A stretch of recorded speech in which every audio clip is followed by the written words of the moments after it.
അത് ഇപ്പോൾ നിങ്ങൾ നോക്കിയാൽ കാണാം. ഇപ്പം നമ്മളിപ്പോൾ കിതാബിലേക്കൊന്നും പോകണ്ട. അതായത് ഇപ്പോൾ ഒരു ഉദാഹരണം ആലോചിച്ച് നോക്കൂ.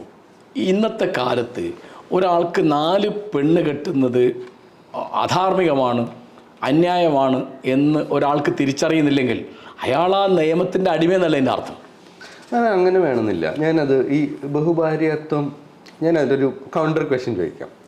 ഒരു സ്ത്രീയെ സംബന്ധിച്ചിടത്തോളം പൈസ ഇല്ലാത്ത ഒരാൾ, ജോലിക്ക് പോവില്ല, കള്ളുകുടിയൻ, ഒരു ഗുണങ്ങളും ഇല്ലാത്ത ഒരുത്തൻ്റെ ഭാര്യ ഇരിക്കുന്നതാണോ അതോ നല്ല പണമുള്ള ഒരു രാജാവിൻ്റെയോ അല്ലെങ്കിൽ ഒരു പ്രഭുവിൻ്റെയോ ഒക്കെ 4 ഭാര്യമാരിൽ ഒരാളായിരിക്കുന്നതാണോ ആ സ്ത്രീയുടെ ഇൻട്രസ്റ്റ് കുറച്ചുകൂടി നല്ലത്? നിങ്ങളിപ്പോൾ ആലോചിക്കുന്നത് ഗൾഫ് നാടുകളിലൊക്കെ കാര്യമാണ്. ഇപ്പം രാജാവ് എന്നുള്ള വാക്കൊക്കെ അങ്ങനെ വരുന്ന അവിടുത്തെ വലിയ ദുബായ് ഷെയ്ഖുമാരുടെ. അപ്പോൾ നിങ്ങൾ ആദ്യം മനസ്സിലാക്കേണ്ടത്, അല്ലെ നമ്മൾ ആലോചിക്കേണ്ടത്, ഈ വ്യക്തിത്വത്തെ സംബന്ധിക്കുന്ന സങ്കല്പം ഇന്ത്യയിലും അറബിയിലും വളരെ വ്യത്യാസമാണ്. വളരെ വ്യത്യാസം. ഞാൻ ഉദാഹരണം പറഞ്ഞുതരാം.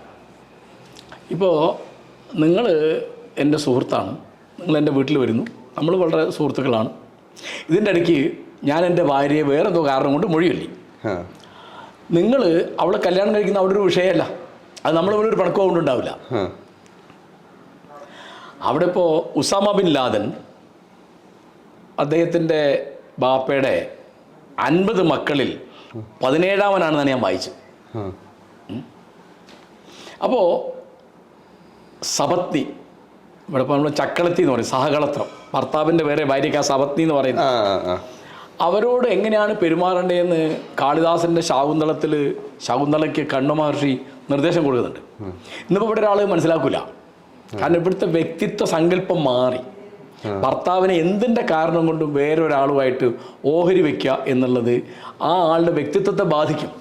ഭക്ഷണം കിട്ടിയിട്ടൊന്നും കാര്യമില്ല, നീ കാശിനായിട്ടൊന്നും കാര്യമില്ല, കാറിനായിട്ട് കാര്യമില്ല. നിങ്ങൾ ഒരാളുടെ ഭാര്യയാണെന്നുള്ള ഒരു അംഗീകാരമാണ്. അപ്പോൾ നിങ്ങളുടെ ഭർത്താവിന് വേറെ ഭാര്യ ഉണ്ടെന്ന് പറഞ്ഞാൽ എന്താ അർത്ഥം? നിങ്ങളൊരു ഹാഫ് ഭാര്യയാണ്, അർദ്ധ ഭാര്യ. അതൊക്കെ 7ാം നൂറ്റാണ്ടിലെ ഗോത്രങ്ങളുടെ സങ്കല്പങ്ങളിലാണ് അവരുള്ളത്. അപ്പോൾ അവർ മിക്കവരെ ചെയ്യുന്നില്ല. അതിൻ്റെ രസം എവിടെ വെച്ചാൽ അതാണ്, അവർ ചെയ്യുന്നില്ല. ഇവിടെ ഹിന്ദുക്കൾ അങ്ങനെ ചെയ്യുന്ന ഇത്രയോ ഹിന്ദുക്കളുണ്ട്. അപ്പോൾ ഞാൻ ഉദാഹരണം പറയാം. ഇപ്പോൾ ദളിതരുടെ അങ്ങനെ ആളുകളുണ്ട്, ആദിവാസികളുടെ ഇടയ്ക്ക് ധാരാളമുണ്ട്, പിന്നെ ഹിന്ദുക്കളുടെ ഇടയ്ക്കുണ്ട്. ഇപ്പോൾ ഒരു ഉദാഹരണം പറഞ്ഞാൽ, ഇപ്പോൾ നമ്മുടെ തമിഴ്നാട്ടിൽ മുഖ്യമന്ത്രിയായിരുന്ന കരുണാനിധി, അദ്ദേഹത്തിന് 3 ഭാര്യയുണ്ട്. അതിൽ 3ാമത്തെ ഭാര്യയുള്ള മകളാണ് കനിമൊഴി. ഉദാഹരണം പറയാം. ഇപ്പോൾ ഇവിടെ ഏതെങ്കിലും ഒരു രാഷ്ട്രീയ നേതാവിന്, ഒരു മുഖ്യമന്ത്രിക്ക് 3 ഭാര്യ അറിഞ്ഞാൽ മലയാളികൾ സമ്മതിക്കുമല്ലോ? ഇല്ല. ഉദാഹരണം പറഞ്ഞു. ഇതൊന്നും പഴയ ചരിത്രം, ഇപ്പോഴുള്ള കാര്യം പറഞ്ഞു. അല്ല, അത് ഇപ്പോഴും ഉണ്ട് അവിടെ.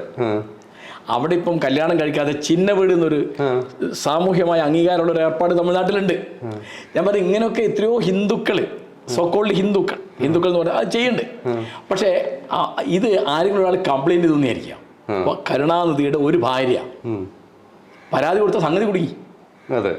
അപ്പോൾ പരാതിപ്പെടാത്തതുകൊണ്ട് അങ്ങനെ ഇരിക്കണേ. ഇവിടെ ഈ കേരളത്തിൽ തന്നെ മുസ്ലിമാണ് എന്നുള്ളതുകൊണ്ട് നിങ്ങൾ സർക്കാർ ഉദ്യോഗസ്ഥനാണെങ്കിൽ 4 പെണ്ണ് കെട്ടാൻ പറ്റില്ല. നിങ്ങൾ കെട്ടിയിട്ടുണ്ടെങ്കിൽ അത് നിങ്ങൾ നിലനിൽക്കേണ്ടതിൻ്റെ അർത്ഥം എന്താ? നിങ്ങളുടെ ആദ്യ ഭാര്യ പരാതിപ്പെട്ടില്ല എന്നതിൻ്റെ അർത്ഥമുള്ളൂ. ഇത് ഈ ഇവിടുത്തെ മറ്റു കാര്യങ്ങൾ കോൺട്രാക്ട് റൂൾസ് ബാധകമാണ്. അതായത് പെരുമാറ്റച്ചട്ടമുണ്ട്, കോൺട്രാക്ട് റൂൾസ് പറഞ്ഞതാ. ഒരു സർക്കാർ ഉദ്യോഗസ്ഥൻ ഇന്ന കാര്യങ്ങൾ ചെയ്യാൻ പാടുള്ളൂ, ഇന്ന കാര്യങ്ങൾ ചെയ്യാൻ പാടില്ല എന്നുണ്ട്. അതിന് 2 പെണ്ണ് കെട്ടാൻ പറ്റുന്നില്ല, മുസ്ലിമായിട്ടൊന്നും കാര്യമില്ല. ഇപ്പം ഞാൻ സത്യം പറഞ്ഞാൽ സാറ് മുസ്ലിം സമ്പ്രദായത്തിൽ നിന്ന് വന്നതാണെന്ന് എനിക്ക് മനസ്സിലായത് നോക്കിക്കഴിഞ്ഞപ്പോഴാണ്. എനിക്കറിയില്ലായിരുന്നു. അപ്പം ഒരു മനുഷ്യനെ കണ്ടാൽ തന്നെ ആള് ഏത് മതത്തിൻ്റെ ആളാണ് എന്ന് മനസ്സിലാവുന്ന രീതിയിൽ മതചിഹ്നങ്ങൾ ഒരു പൗരൻ കാണിക്കാൻ പാടുണ്ടോ? അതിൽ തെറ്റൊന്നുമില്ല. അതായത് എന്താ, നമുക്കിപ്പോൾ നമ്മൾ എന്ത് ചിഹ്നമാണ് നമുക്ക് വേണ്ടത്? ഇപ്പോൾ എന്താ നിങ്ങൾക്കത് കണ്ടാൽ ഒരു ബുദ്ധിമുട്ട് വരുന്നത്? ഇപ്പോൾ ഞാൻ ചോദിക്കുന്നത്, ഇപ്പോൾ ഗാന്ധിയുടെ വേഷം കണ്ടാൽ ഒരു ഗ്രാമീണ കർഷകനാന്ന് തോന്നും. നിങ്ങളെ മാതിരി അദ്ദേഹം അങ്ങനെ ഷർട്ടും മുണ്ടും പാൻറ്റും കോട്ടും ഇട്ടില്ല. ജവഹർലാൽ നെഹ്റുവിനെ കണ്ടാൽ അദ്ദേഹത്തിൻ്റെ ഒരു വേഷം അത്. അല്ല, അബുൽ കലാം ആസാദിൻ്റെ വേഷം തുർക്കി തൊപ്പിയാണ്. എന്താ തിരക്കട്? മുഹമ്മദ് അബ്ദുറഹ്മാൻ്റെ വേഷം തൊപ്പിയാണ്. ഷർവാൻ എന്താ തിരക്കട്? അയാൾ മുസ്ലിമാണെന്ന്, അയാൾ വിശ്വസിക്കുന്നുണ്ട്. അബ്ദുറഹ്മാൻ വിശ്വാസിയാണ്, ഭക്തനാണ്. അതിനെന്താ തിരക്കട്? അല്ലെങ്കിൽ ഒരാൾ ഹിന്ദുവാണ്, അല്ലെങ്കിൽ ഒരാൾ ക്രിസ്ത്യാനിയാണ്, അതിലൊന്നുമില്ല. ഇപ്പം എനിക്കതിലും താല്പര്യമില്ല. ഞാനൊരു സാധാരണ വേഷം ഇട്ട, എനിക്ക് മതചിഹ്നങ്ങൾ കൊണ്ടു നടക്കാൻ താല്പര്യമില്ല. മതചിഹ്നം കൊണ്ടു നടക്കുന്നത് മോശമാണ് എന്ന് പറയുന്ന അയാളുടെ ഫ്രീഡം ഓഫ് ഫെയ്ത്തിനെ ബാധിക്കും കേട്ടോ. അല്ലല്ല, നമ്മൾ പറയാൻ പാടില്ല. അതല്ല ഞാൻ ചോദിക്കുന്നത്, ഒരാൾ ഇപ്പോൾ ബിറ്റ്വീൻ ടു ഓപ്ഷൻസ് എന്താണ് സാർ പ്രിഫർ ചെയ്യുന്നത്? അതാണ് ചോദ്യം. അതായത് ഞാൻ മതചിഹ്നങ്ങൾ ഉപയോഗിക്കുന്ന ആളല്ല. പക്ഷെ ഒരാൾ മതചിഹ്നം ഉപയോഗിക്കുന്നത് തെറ്റാന്ന് ഞാൻ പറയില്ല. അത് അയാളുടെ സ്വാതന്ത്ര്യമാണെന്ന് ഞാൻ പറയാം. ഇപ്പം മുഖം മൂടുന്ന പർദ്ദയ്ക്കെതിരല്ല ഞാൻ, ഹിജാബിന് അനുകൂലമാണ്. ഹിജാബ് ശിരോവസ്ത്രമാണ്. നിങ്ങൾ ഒരു സിഖുകാരോട് ഇത് പറയൂ? പറയണം, സിഖുകാരനോടും പറയണം. നടക്കൂല, ബ്രിട്ടീഷുകാർക്ക് നടന്നിട്ടില്ല. അതാ ഞാൻ ചോദിക്കുന്നത്. അതായത് അവർക്കിപ്പോ കേശം മുറിക്കാൻ പാടില്ല അവർക്ക്. അല്ല, ഇത് ഒക്കെ ഓൾമോസ്റ്റ് സിമിലർ റിലീജിയൻ ആണ്. അല്ല, ഞാൻ പറയുന്നത്, അപ്പോൾ ഒരാളുടെ റിലീജിയൻ അത് അയാളുടെ ചിഹ്നങ്ങളോ അയാളുടെ വിശ്വാസമോ അയാളുടെ ആചാരങ്ങളോ അനുഷ്ഠാനങ്ങളോ ഒന്നും എനിക്ക് വിഷയമല്ല. ഞാനത് വിഷയമൊക്കെ എങ്ങനെ അത് വേറൊരാളുടെ പൗരാവകാശത്തെ ബാധിക്കുമ്പോൾ മാത്രം ഞാൻ അതിന് ഇപ്പം അയിത്തം ഞാൻ എതിരാണ്. അത് മതചിഹ്നം പറഞ്ഞാൽ സമ്മതിക്കില്ല. നരബലി മതചിഹ്നം എന്ന് പറഞ്ഞാൽ സമ്മതിക്കില്ല. സതി മതചിഹ്നമെന്ന് പറഞ്ഞാൽ സമ്മതിക്കില്ല. അല്ല, ഒരു സമൂഹം, നമ്മളൊരു സമൂഹം എന്ന നിലയിൽ നോക്കുമ്പോൾ ഞാൻ എൻ്റെ ആളുകൾ അവരുടെ ആളുകൾ എന്ന ഒരു അല്ല ഷിജിൽ, ഇപ്പൊ എൻ്റെ നിങ്ങളുടെ ഒക്കെ വേഷം യൂറോപ്യൻ വേഷമാണ്. ഈ ക്രോപ്പ് എന്ന് പറയുന്നത് യൂറോപ്പിലെ പട്ടാളക്കാരുടെ 1-ാം ലോക മഹായുദ്ധത്തിലെ പട്ടാളക്കാരുടെ പരിഷ്കാരമാണിത്. അതെ, നിങ്ങളിപ്പോ വേറൊരു ചിഹ്നമായിട്ട് ഇരിക്കുന്നത് അതിന് തർക്കമില്ലേ? അത് അല്ലെങ്കിൽ നിങ്ങളിപ്പോൾ ഈ ഉഷ്ണരാജ്യത്ത് നിങ്ങൾ ഈ നിങ്ങൾ കോട്ടിട്ടിരിക്കുന്നത്, നിങ്ങളെന്താ TV-യിൽ വാർത്ത വായിക്കും എന്തിനാ കോട്ടിടുന്നത്? അല്ല, കോട്ടിട്ടാലേ ആധികാരികത ഉള്ളൂ നിങ്ങൾക്ക് തോന്നുന്നത്. അത് നിങ്ങളുടെ കോംപ്ലക്സ് കൊണ്ട് തോന്നുന്നതാണ്. അതായത് കോട്ടിടാതെ വാർത്ത വായിക്കാം. അപ്പൊ കോട്ടിട്ട് വായിക്കുമ്പോഴേ അതിനൊരു ആധികാരികത ഉള്ളൂ. അപ്പോഴേ ആൾക്ക് അപ്പോഴാണ് വാസവാടം പറ്റി 42 ആൾ മരിച്ചു എന്ന് ആള് വിശ്വസിക്കുള്ളൂ. അതിന് സായിപ്പ് പറയണം. അല്ല, സത്യമാണ്, അത് സത്യമാണ്. ഞാൻ ചോദിക്കുന്നത് അടുത്ത ഇന്റർവ്യൂ തൊട്ട് ഞാൻ കോട്ടിടാതെ വരാൻ കോട്ടിന്റെ അർത്ഥമാണ് ഞാൻ പറഞ്ഞത്. അപ്പൊ ഈ ഷേവ് ചെയ്യുന്നതും ക്രോപ്പ് ചെയ്യുന്നതും ഈ ഞാനിട്ട ഈ കുപ്പായം ഇത് പോർച്ചുഗീസ് വാക്കാണ്, മലയാള വാക്കല്ലത് കുപ്പായം എന്ന് പറയുന്നത്. ഇപ്പൊ നിങ്ങളുടെ ഈ ജനലിൽ പോർച്ചുഗീസ് വാക്കാണ്, നിങ്ങൾ അവിടുന്ന് പകർത്തിയത്. ഇങ്ങനെ ഓരോ ചിഹ്നങ്ങളുണ്ടെന്നേ. അതിനൊക്കെ എന്താ, അതൊക്കെ ഇരിക്കട്ടെ. ഇപ്പൊ മുഹമ്മദ് അബ്ദുറഹ്മാൻ തൊപ്പിട്ടുകൊണ്ട് നമുക്കൊരു ബുദ്ധിമുട്ടുണ്ടായിട്ടില്ല. അബുൽ കലാം ആസാദ് ഖുർആൻ പഠിച്ചുകൊണ്ടോ ഖുർആൻ വ്യാഖ്യാനിച്ചുകൊണ്ടോ തുർക്കി തൊപ്പിട്ടുകൊണ്ടോ ആർക്കും ഒരു ബുദ്ധിമുട്ടുണ്ടായില്ല. ഈ നിക്ക് ഈ മതചിഹ്നങ്ങൾ ഇല്ലാത്തൊരുത്തനാ ജിന്ന, അയാളെ കൊണ്ട് 100 ഉത്തരവുണ്ടായി. ഒരു മതചിഹ്നം വേഷത്തിലും വർത്തമാനത്തിലും മുഴുവൻ അങ്ങേയറ്റം ആധുനികനും പാശ്ചാത്യനായ ഒരാളാണ് മുഹമ്മദ് അലി ജിന്ന. ദിവസം 4 വട്ടമാണ് അദ്ദേഹം വേഷം മാറിയിരുന്നത്. വലിയ സമ്പന്നനായിരുന്നു. 4 വട്ടം. നിക്ക് അതിനിടയ്ക്ക് കയറി പറയല്ലേ, ഈ TV-കാരെ കണ്ട് പഠിച്ചിട്ടല്ലേ ഇന്റർവ്യൂ നടത്തല്. ഇത് കാര്യം പറയട്ടെ, മുഹമ്മദ് അലി ജിന്നയ്ക്ക് ഒരു മതചിഹ്നം ഇല്ലണ്ടോ? ഇല്ല. ഉണ്ടോ? അബുൽ കലാം ആസാദ് മതചിഹ്നമല്ലേ ഉള്ളൂ.